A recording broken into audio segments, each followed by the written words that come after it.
এবার 10,000 কণ্ঠে গীতাপাঠ। দক্ষিণ 24 পরগনায় প্রথম গীতাপাঠের অনুষ্ঠান। 23শে আগস্ট বাটানগর ফুটবল মাঠে 10,000 কণ্ঠে গীতাপাঠের আয়োজন করা হয়েছে। অনুষ্ঠানের মূল উদ্যোক্তা সনাতন সংস্কৃতি সংসদের পশ্চিমবঙ্গ শাখা। দেশের এবং দেশের উন্নতিই লক্ষ্য, জানিয়েছেন কার্তিক মহারাজ। এখানে তো 12টার পর 12টা বেজে যাবে, ডিজে বাজবে, যুব সম্প্রদায়ের আইকন ডায়মন্ড হারবার লাইনে সব লেখা আছে। আরে বাংলার আইকন স্বামী বিবেকানন্দ, নেতাজি সুভাষ, পূর্ণানন্দ বাংলার আইকন, সেখানে বাংলার আইকন। এই অবস্থা থেকে ঘুরিয়ে আনা আমরা পেয়েছি সারা পশ্চিমবঙ্গে।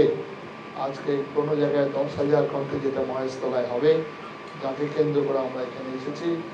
কোনো জায়গায় 50,000 হচ্ছে, কোনো জায়গায় 5,000 হচ্ছে, 10,000 হচ্ছে। চতুর্দিকে এই গীতা পাঠের একটা প্রচলন, প্রবর্তন হয়েছে। এই 10,000 কণ্ঠের গীতা পাঠ, এই গীতার যে অমৃত বাণী আমাদের মূল্যবোধ, সত্যনিষ্ঠ, কর্তব্যবোধ, আত্মশুদ্ধি, সহনশীলতা, শান্তি, এই সমস্ত বার্তা ছড়িয়ে পড়ুক।